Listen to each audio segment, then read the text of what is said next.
position. Copy. Stand by.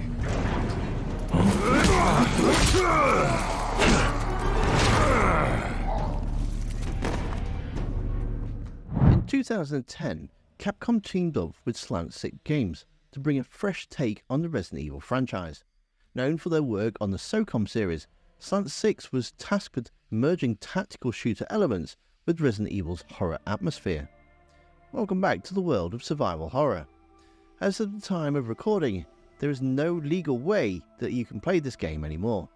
It's not available on any streaming services or backwards compatible platforms. In November of 2021, it was removed from Steam for a compatibility fix.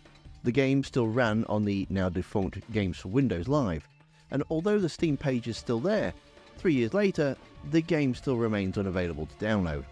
The only way to play it would be to pick up a copy from a used game store, and if you can get hold of a copy, then the servers are still up, so playing offline with friends is still possible. Which is a shame, because overall it's not a bad game. It's got some good ideas. The story, although it takes some liberties with the original canon, is told from an Umbrella perspective, which is something that's never been repeated, unless you include Hunk, Survival or Ada in separate ways. But then she's not really a bad guy, I suppose. But anyway, I digress. The idea for Operation Raccoon City emerged as Capcom sought to diversify the Resident Evil franchise, moving beyond its survival horror roots to embrace a more action-oriented gameplay.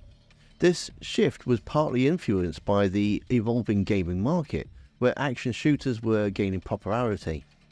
Capcom aimed at blending the horror elements of Resident Evil with a team-based cooperative gameplay seen in successful titles such as Left 4 Dead. Aren't they supposed to be saving our asses? Looks like there's been a change of plan. The team consists of 6 operatives, each with unique skills. Vector, the stealth expert, Beltway, the demolition specialist, Bertha, the medic, Four Eyes, the scientist, Lupo, the team leader, and Spectre, the surveillance expert.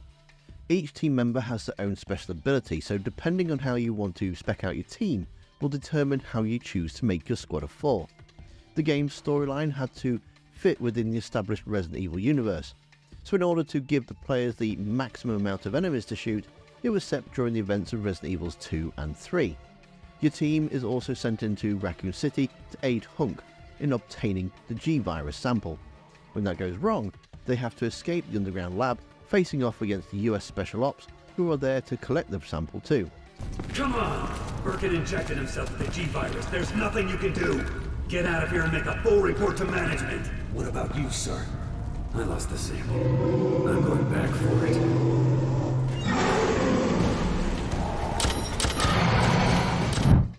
After the final showdown with Birkin, the team lay low for a day or so.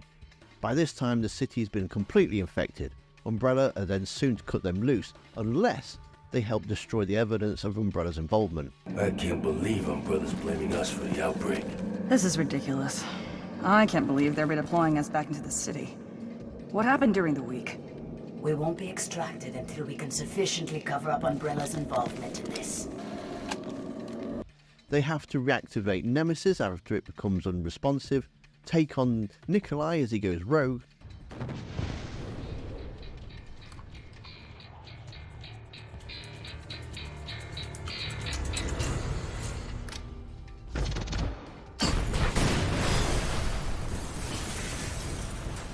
and then decide if you're going to kill or save Leon in an alternate retelling of the Resident Evil 2 ending. The game isn't very long and it can be completed in around about 7 hours. Zombies are the most common enemies you'll encounter. These shambling corpses are reanimated by the T-Virus, attacking hordes, overwhelming you with sheer numbers. While individually weak, and they can lose a lot of limbs, they quickly become deadly if you're not careful. Lickers are the grotesque creatures that are blind and possess incredible hearing and agility. If you thought 1 or 2 of them in Resident Evil 2 were a nightmare, then try stopping an entire horde of them. They crawl on walls and ceilings, striking with their long lethal tongues, and stealth in position is a key for taking them down, or running around in a blind panic. I also found works. Kinda. Hunters are just as tough and fearsome as they are in the mainline series, plus you've got the Cerberus dogs, the Crimson Heads, and the boss battles such as Nemesis, Tyrants, Necroli, and even Ada makes an appearance. Not all enemies are undead or mutated, you also face opposition from human enemies too. The US Special Ops are sent in to uncover Umbrella's secrets and eliminate your team. These soldiers use firearms, tactics and teamwork and can be a real pain in the ass sometimes. There's one level where you need to shut down the power generators for the city. It's set on 2 floors and it's guarded by the Special Ops. First you've got to push a button at the back of the room to raise the generator, and then you've got to find where the generator is and place a EMP charge on it, all the while being shot to hell by the Spec Ops. Problem is that you have to do this 3 times, and every time you set one off it opens up a door and more Spec Ops pour into the room. Zombies are also added to the mix as well, which can infect you. There's a lot to contend with, and being in the wrong place at the wrong time, it opens up new doors and they just flood in and just fill you with more holes than Swiss cheese. And if you die at any point, you've got to start over from the beginning. It can get really frustrating. In general, the level design is pretty good. You definitely get the sense of being trapped inside a city that's gone to hell. The streets of Raccon City are wide and open, filled with the remains of a once thriving city now overrun by chaos. These areas can provide a challenge where you must manage large numbers of zombies and navigate through obstacles. Compare that with the sewers and the underground facilities, and these levels are more darker and confined and filled with environmental hazards. Interacting with the environments is also a key feature. Explosive barrels, trip mines and destructible objects can be used to gain an edge in combat. These elements add a layer of strategy, and I can imagine working with a team of 4 friends to avoid them or use them would give you a great sense of teamwork. The only thing I was really disappointed was the ending. There just doesn't seem to be one.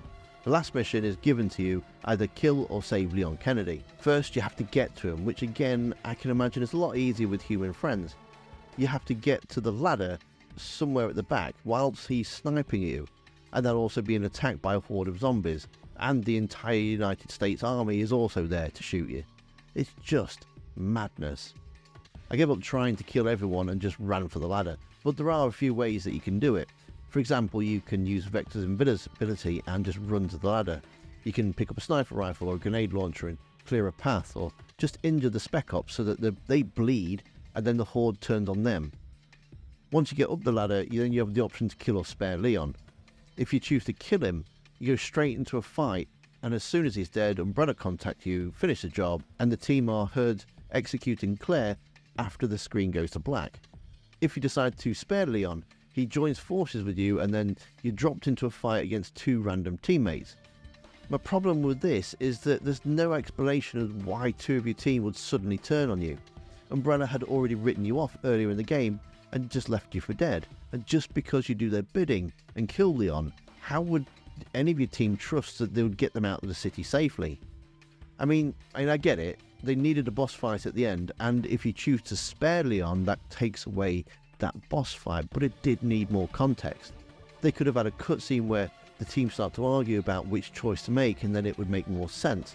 Yet even this choice doesn't give a satisfying end. The character just tells Leon to go off, and the remaining 2 find a way out. Why didn't you kill us? You weren't the leverage we thought you were. Umbrella's turned on us already. It's time we stabbed them in the back. What about Sherry? Keep her. We've got other plans. Once we get out of this city, we're going to gut Umbrella from the inside out. And then that's it. Cut to black, credits roll. No ending cutscenes, no city blowing up, no closure to the characters you've just spent 7 hours with. It's a sad end to what otherwise is quite an enjoyable game. Okay, it's not supposed to be deep with lore or heavy on the character arcs. More of a game to pick up with friends and, set in the Resident Evil universe, one where you can just pick it up and then just go shoot some zombies. But it still would have been nice to get a proper ending. I very much doubt this game will be included in the remake schedule, but there is a game that I'd like to see remade next, and no, it's not Code Veronica. To find out which one it is, well then you need to watch the video that's on screen now. Thanks for watching, don't forget to hit that like button, and I'll see you survivors next time.